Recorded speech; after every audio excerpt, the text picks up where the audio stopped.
Hey, what's going on, guys, and welcome back. So one of you guys posted this into my subscriber Discord, and essentially what we're going to be going over is an article posted to Games Radar that essentially is Temtem's response to the whole Temtem Swarm situation, and this is what it had to say. Now, I'm not going to be reading every single piece of this article word for word. I think that'd be kind of boring for you guys. It's pretty long, but we will be going through certain sections of it, and I'll be responding to it as I see fit. So first of all, the title is Temtem CEO says the MMO's audience expects infinite content even though it's not feasible to continue big updates at all, so the devs are making a new game instead. So right off the bat, I think that's a mischaracterization of what people expect, and I'm going to get into that a little more when we actually dive into the things the developer has to say, because to me, it does seem a little bit tone deaf. Now, I want to just say this. I'm not against the idea of Temtem Swarm. I said in my video, it looks fun, but I understand why people aren't really, happy with the current state of the MMO. And I think there's a big thing that they keep missing. And we're going to discuss that in a bit. Okay, so we're going to start off with this little paragraph where it's kind of like a quote from the developer. This is their response. We found there might be a little misunderstanding. We're still working on Temtem. It will receive more updates as we are still working on the game. Temtem Swarm, our latest announcement, is being co-developed by GG Tech. We want to make sure it's clear that Crema is working on both projects at the same time. We haven't stopped focusing on Temtem, which I think was pretty much a given. Now, the capacity in which they are focusing on Temtem is going to be a little bit in question when we get into this. Now, I don't think a lot of people thought they were abandoning the game. I think a lot of people already think that they abandoned the game before Temtem Swarm got announced. I'm not going to say the game was abandoned. They've still done updates and stuff. I just think they've been focusing on the wrong things. Here we could see where the article kind of begins. The developer of Temtem, that Pokemon-like MMO from a few years back, is now working on a co-op roguelike featuring its collection of creatures, and the news has been divisive. Roguelike fans and some Temtem enthusiasts seemed intrigued by the idea, but a vocal part of the Temtem community is upset to see developer Crema seemingly move away from the core MMO. A statement from the CEO has fanned the flames by telling disappointed players that they cannot expect infinite content when putting out major updates when it's not feasible to begin with. This is the quote: "The community expects to add infinite content, which is costly in terms of time and money, and just because it carries the MMO label but doesn't seem to mean infinite," he writes. It's compared to MMOs, even though Crema has clarified since 2018 that it won't be like those MMOs, but when comparing it to other MMOs, the small detail is forgotten that those MMOs have a subscription model or are free but with pay-to-win practices. They're sustainable in that way. He adds that when we tried to introduce purely cosmetic microtransactions as a way to support us and extend the life of the game, we also received many negative criticisms. Now,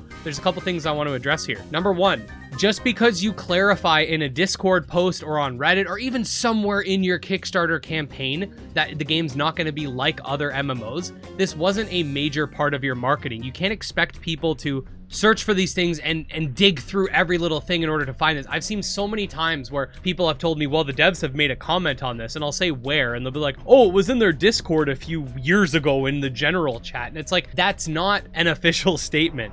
Furthermore, if you don't want it to be compared to other MMOs, then the marketing campaign should have made that clear. The marketing campaign behind the game marketed it as a Pokemon-esque MMO, essentially. So I do feel like that's not entirely fair. A lot of people, when they see the words MMO, they expect an MMO, not an MMO light or a game with MMO-esque mechanics. Regarding the whole idea of subscription models and other stuff like that as well, most games that do have a subscription model don't charge a full or almost full price for their game up front. And don't forget, Temtem does have a battle pass, and it's not like that thing doesn't exist. I'm not saying that it's enough to fund these big island updates, but acting like Temtem is just a one-time purchase isn't really true. And furthermore, I think people would stop expecting updates for Temtem if the game didn't have all of the downsides of an MMO. Temtem is grindy because they want the game to have a good economy. Temtem has forced online play because it's an MMO. These are things that are downsides to it being an MMO,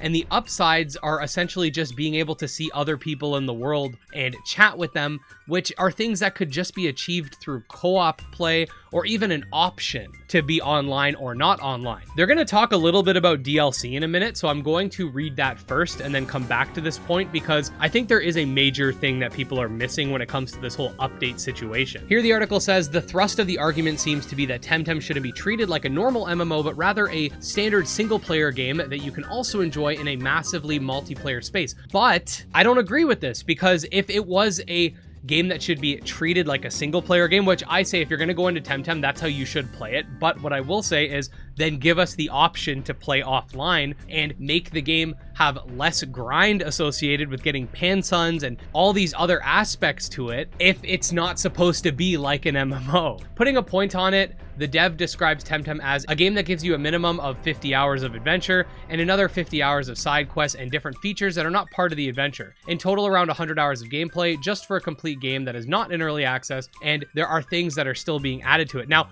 people have had disagreements with this. I've seen people argue that the 50-hour time it takes to beat the game is mostly because there's a ton of unskippable trainers and that there is a lot of grind associated with some of the features, and that even a lot of the side features aren't things that are necessarily fun, but I'll give them that. You can sink a lot of time into Temtem, nobody's denying that. Temtem's early access development showed the devs how much it costs to make an island and new Temtem, how many people it brings back, and how many people it retains. With these figures in mind, the CEO says it's not feasible to continue with updates on this scale, but it's his next claim that really riled up people who were hoping for more Temtem instead of a spin-off. So this is another thing. If the islands and stuff aren't worth it financially, then I can understand that. What I will say though is that they were doing these updates while the game was still in early access. They don't know how much they could bring in from an island update post-launch, adding Temtem post-launch. A lot of people don't want to buy an early access game. They don't know how many players it'll bring back. They don't know how many new players it'll bring because this is all post-launch. Now, I'm not going to say they should do island updates at this point or add new Temtem. Honestly, I think with how much they focused on PvP for the past like year and a half, I don't think a lot of people will come back. So I honestly can't blame them for not wanting to keep working on the game in that capacity, but at the same time, make offline an option and people will stop asking for more content. Here the dev says, if you really want the Temtem franchise to live on and more games to be made, be it spin-offs or Temtem 2, what you should really ask is for us to stop improving Temtem 1 and start working on something new. As of now, we are improving Temtem 1 just for you, even if it never seems enough. So this to me, and look, I'm not trying to make this like a drama video or, you know, call out the devs. Like, I appreciate everything the devs have done for the community, even if I don't agree with everything they say. But this almost seems like a statement that is trying to paint them as the victim, that they're, you know, being victimized by their community and, you know, no matter what they do, it's not good enough. And the reality is that they're not doing the things people are asking for. If you don't want the game to have continued updates, take it offline. A lot of people will be okay with that, right? Have the option of online. That would be even better. Then a Temtem 2 would make sense. People that own the game on Switch, they would be really happy with an offline mode. It actually means that they can take the game out of their house and don't have to worry about paying a Nintendo Switch subscription. Same with like Steam Deck users and stuff like that. So again, like, nobody complains that Coromon doesn't add more content, which it does, but let's just say they stopped. No one would complain about that because it's a single player experience. It feels like a single player experience. It doesn't have unneeded grind, and guess what? It does have online play. I will say one thing to defend the developer a little bit here. There always has been a large portion of the Temtem community since I started covering it like 4 years ago that is pretty toxic. And I will say that a lot of those people started out as die-hard Temtem defenders. You couldn't criticize them. They'd pile on you, but slowly that sort of changed over time. I've seen the most dedicated Temtem content creators and people that would legit just never speak to you again if you criticized the franchise that have just completely gone the other way. So I can understand why the dev feels like a lot of the community is against them, but again, at the same time, it just feels like they're not fully listening. Like, you can't have it both ways. You can't have the game be an MMO and not be an MMO, kind of have updates but not have updates. Like, they're kind of in this in between, and I think that they need to make a definitive choice regarding the game. And look, making the game have an offline option is feasible because guess what? People are way more likely to buy the game knowing that it'll be something that exists forever, whereas some people are scared to buy the game because they think if the servers get shut down, then that's it. Some people say, oh, the devs confirmed that they'll make an offline update if the servers go down, but where? Somewhere in their Discord, somewhere on Reddit? I'm not sure. I haven't seen an official statement on that that's readily available. The next quote from the dev says, Temtem has delivered what it promised and a little bit more. I think the arcade bar is still missing. I'm just gonna throw that out there. And I understand that you may not like the final result, but you have to understand that it's not feasible to create an infinite amount of content or change the foundations of the game itself. In a follow-up response, one of the dozens of replies made in the last few days, the CEO reiterates, I know from your comments that all of this is not enough for you, but Temtem is a complete game. Of course, you can ask for more both in content and improvements, but what you are asking for is a DLC to add 20% more gameplay for free, and if we did that after finishing the new content in 10 hours, you would ask for other DLC because it's an online game and you assume that it has to be like that and it's not viable. So this is where I'm going to kind of talk a little bit. Make it paid DLC. I'll pay for it. If you're worried about the competitive scene, well, guess what? Temtem still has Temtem Showdown built in. So if people feel like they can't get access to certain Temtem because of the paywall with like the new areas and stuff, well, guess what? Temtem Showdown lets you choose any Temtem you want. Not that it really matters that much since the competitive scene's pretty much dead anyway. They could have made paid DLC for the game, and I think a lot of people would have been okay with that. Games like Ark do it. Palworld will probably do it when they're out of early access. Other big MMOs do these as well, and I don't see it being an issue, especially because Temtem Showdown exists, so you don't really even need the DLCs to still be competitive. So I think that would have been a great way to circumvent that issue and still charge for these DLCs, and I think most people would have been fine with that. You guys can let me know in the comments. Do you think paid DLC for Temtem that, let's say, added another 10 hours of story content, added some new Tems, and maybe a couple new features would be viable? I would pay for that. I think a lot of people would. And I don't think the devs give the community credit because people really wanted Temtem to succeed. I know I did. I would love to see Temtem DLCs and stuff like that. But ultimately, I'm not against a Temtem 2 either. I think that maybe it's time for them to focus on Temtem as a single player game. I know that the MMO aspect was a good marketing ploy, and I've even seen people say that the developers have said they just added that for marketing. I don't know if that's true, but if it is, you guys made your point. Temtem's a franchise that people recognize. Maybe it's time to start focusing on the games as single player games with co-op capabilities, and you could still have like raids and other online play features without the actual